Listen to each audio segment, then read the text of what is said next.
जय हिंद। आज का टॉपिक हम लोग का है इलेक्ट्रोमैग्नेटिक इंडक्शन। और देखिए, आप लोग को अच्छी तरह से पता है ये बात, इलेक्ट्रोमैग्नेटिक इंडक्शन के बारे में आपने बहुत जगह पढ़ रखा होगा। कई लोगों का कॉन्सेप्ट क्लियर है, कई लोग कॉन्सेप्ट क्लियर नहीं है। तो आज हम जिस तरह से आपको ये बताएंगे, आप लाइफ में कभी इलेक्ट्रोमैग्नेटिक इंडक्शन नहीं भूल पाएंगे, क्योंकि आगे जाके एसी की जितनी भी चीज़ें हैं वो सब इसी पर डिपेंड करती हैं। ठीक है, चलिए इसके बारे में बात करते हैं।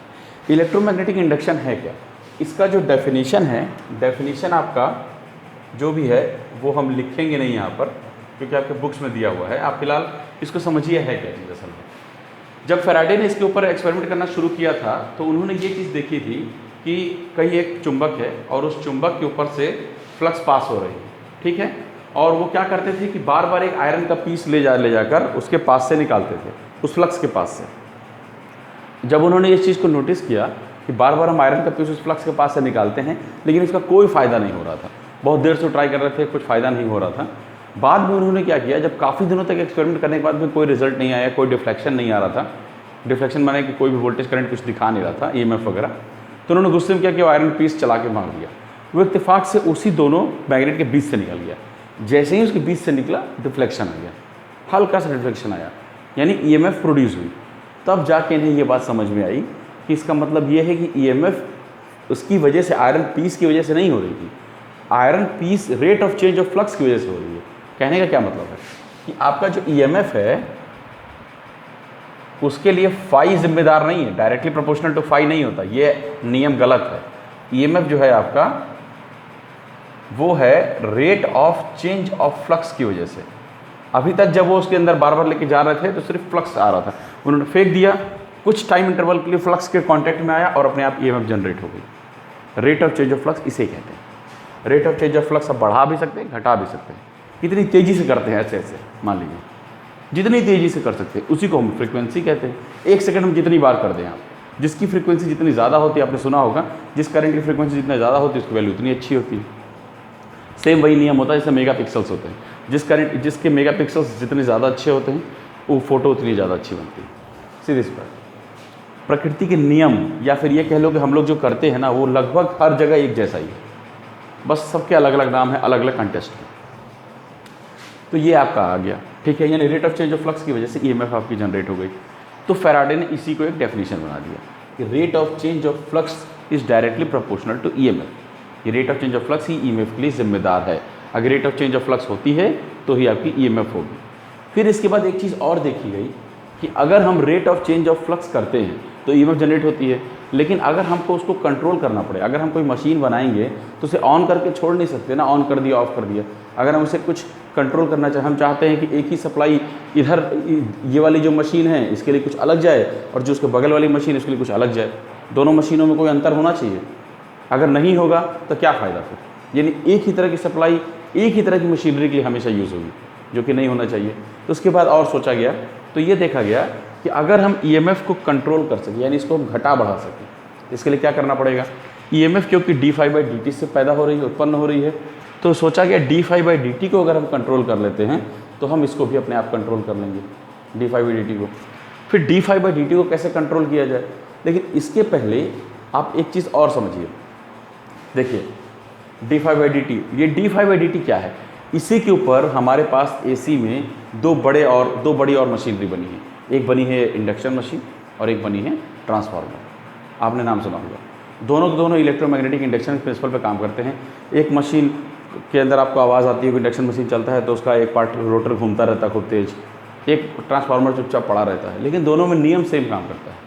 कैसे ऐसा होता है, देखिए आपने ये पढ़ा होगा फाई इक्वल टू BA, सबने पढ़ा होगा।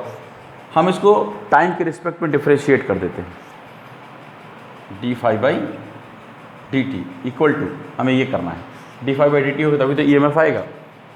अवकलन का नियम हम लोग जानते हैं, first part into second part का plus second part into first part का, यही तो होता है। पहला पद गुणे दूसरे पद का अवकलन प्लस दूसरा पद गुणे पहले पद का अवकलन।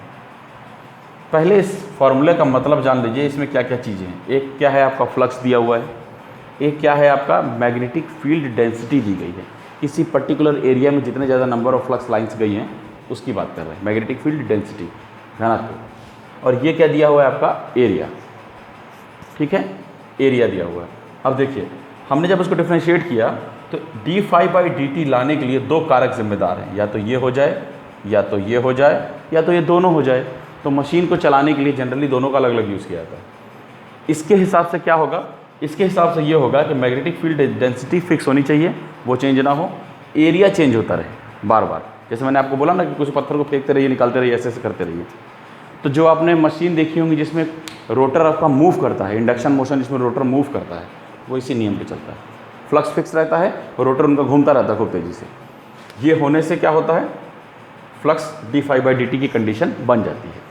इसी के साथ एक और तरीका है, एक तरीका ये है कि एरिया आपका फिक्स रहे, एरिया बिल्कुल मूव ना करे, और आपका जो मैग्नेटिक फील्ड डेंसिटी है वो मूव करती रहे तेज़ी से।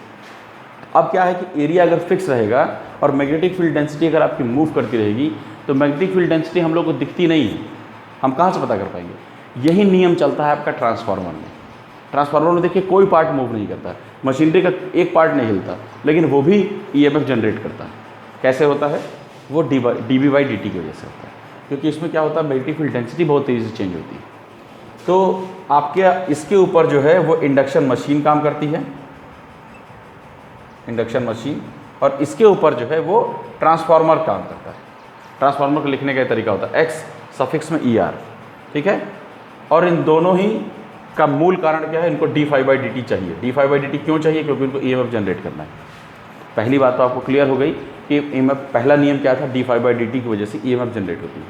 अब उसके बाद दूसरी चीज़ सोची गई कि अगर हम इसका मैग्नीट्यूड कंट्रोल कर लेते हैं तो ईएमएफ का भी मैग्नीट्यूड हम आसानी से कंट्रोल कर लेंगे। इसी के हिसाब से फैराडे ने दूसरा नियम बनाया।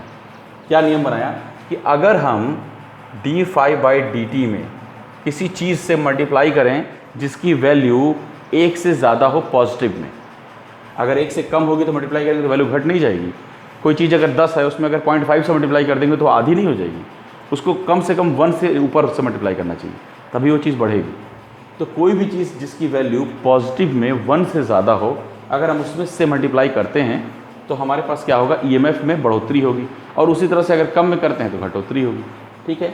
तो हमने इसके लिए एक कांस्टेंट टर्म मान लिया, दैट इज़ एन, मान लिया एन है, ठीक है।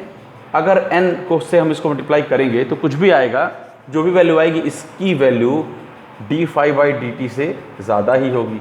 मान लो d phi by d t 3 weber है, एक बात करें, आपने एन की वैल्यू है 2, आपने एन से इसको मल्टीप्लाई किया तो अब कितनी हो जाएगी, n d phi by d t 6, value बढ़ गई ना, पहले इतनी थी अब इतनी हो गई, ठीक है। इसी तरह से अगर हमने n को 10 कर दिया तो क्या हो जाएगा 30, अगर हमने n को 5 कर दिया तो क्या हो जाएगा 15।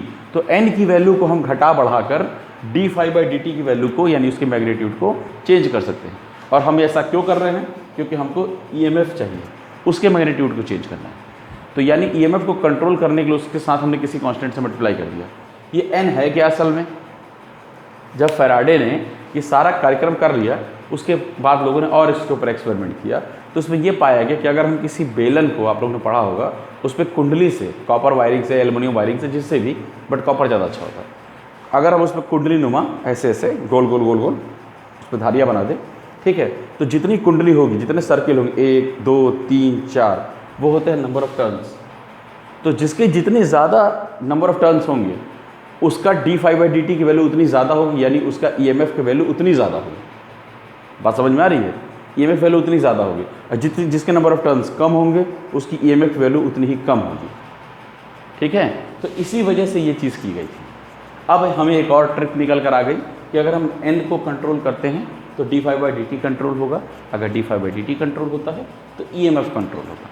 यानी अब हम उसको रेगुलेट भी कर सकते हैं, अपने हिसाब से घटा बढ़ा सकते हैं, और कैसे जनरेट होता है ये भी हमको पता है।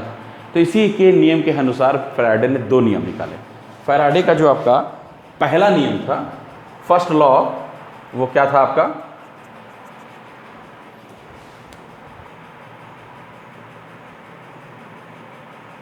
फर्स्ट लॉ में इन्होंने ये कहा था कि EMF is directly proportional to d phi by d t. Then second law में इन्होंने क्या कहा था, magnitude of EMF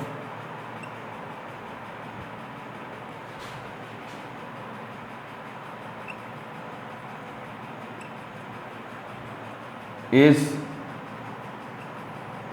directly proportional to or depends to magnitude of rate of change of flux। यानी हम इसको ऐसे लिख सकते हैं, EMF equal to N d∅/dt। हमने इक्वल टू का साइन क्यों लगाया है? इसलिए लगाया है, देखिए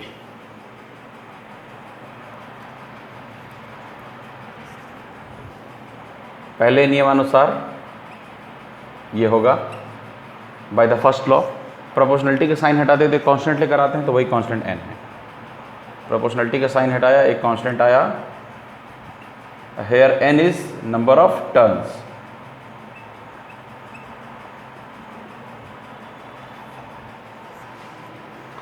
समझ में आ गई बात? इसी के ऊपर कई छोटे छोटे क्वेश्चन पूछे जाते हैं। जैसे मान लीजिए कि आपके पास एक ये बेलन है, ये ठीक है, आपने इसके ऊपर वायरिंग की है, वाइंडिंग की है। ऐसे वाइंडिंग में जगह नहीं होती, जनरली चिपका के वाइंडिंग की जाती है एकदम ऐसे, ठीक है, मतलब एक को ऊपर ओवरलैप नहीं किया जाता, लेकिन चिपका के की जाती है, पहली ये, दूसरी ये, तीसरी ये, ऐसे। अगर इसमें नंबर ऑफ टर्न्स 10 है तो इसका EMF कितना होगा? और अगर इसमें नंबर ऑफ टर्न्स 20 है तो जिसमें नंबर ऑफ टर्न्स ज़्यादा होंगे उसका EMF ज़्यादा होगा, ठीक। उसी के ऊपर क्वेश्चन पूछा आता है कि एक हमारे पास 2 रॉड है, दोनों के ऊपर कुंडलियाँ हैं, एक का EMF है 10 वोल्ट, एक का EMF है 8 वोल्ट, तो ये बताइए कि किसकी वायरिंग मोटी होगी, किसकी वायरिंग थिक होगी? क्या मतलब है इसका? ये ऑब्जेक्टिव टाइप क्वेश्चन है, डायरेक्ट पूछ रहे। मतलब क्या है, आपके पास इतनी बड़ी जगह है, आपको इसमें 10 वोल्ट जनरेट करना है, ठीक है, आपको इसमें 8 वोल्ट जनरेट करना है, सेम साइज सब कुछ, लेकिन इसमें वोल्टेज इससे कम है, तो जाहिर सी बात है इसकी वायरिंग ज़्यादा मोटी होगी, क्योंकि इसकी नंबर ऑफ टर्न्स की संख्या कम होगी इससे। अगर इसमें नंबर ऑफ टर्न्स की संख्या ज़्यादा है तो इसमें तार पतले होंगे, इसके नंबर ऑफ टर्न्स की संख्या कम है तो इसके तार मोटे होंगे। तो इसका क्या मतलब होता है, वायर की थिकनेस EMF के इन्वर्सली प्रोपोर्शनल होती है। अगर किसी की EMF ज़्यादा है तो वायर पतला होगा, अगर EMF कम है तो वायर मोटा होगा। यानी अगर वायर मोटा है तो EMF कम है, अगर वायर पतला है तो EMF ज़्यादा है। इस चीज़ को याद रखिएगा, ठीक है, आगे इस चीज़ का काम आएगा। तो आज के लिए फ़िलहाल टॉपिक के लिए इतना काफ़ी है, इलेक्ट्रोमैग्नेटिक इंडक्शन। इसके बाद एक न्यूमेरिकल कराने के बाद हम आपको ऑब्जेक्टिव टाइप क्वेश्चन कराना शुरू करेंगे। थोड़ा सा बीच में डिफ्लेक्शन हो गया था, लेकिन कोशिश ये पूरी रहेगी कि अब ज़्यादा से ज़्यादा वीडियो एक साथ निकले। बाकी आपको कुछ भी पूछना हो, कोई भी डाउट हो, तो मेरा नंबर मैंने अपने पहले वीडियो में दे रखा है, और आप लोग कोई भी चीज़ कमेंट सेक्शन में पूछ सकते हैं। किसी भी तरह का कोई भी डाउट हो, मैं उसको क्लियर करने की पूरी कोशिश करूँगा, ठीक है। तब तक आप लोग इसको पढ़ते रहिए, अपना ख्याल रखिए। धन्यवाद, जय हिंद।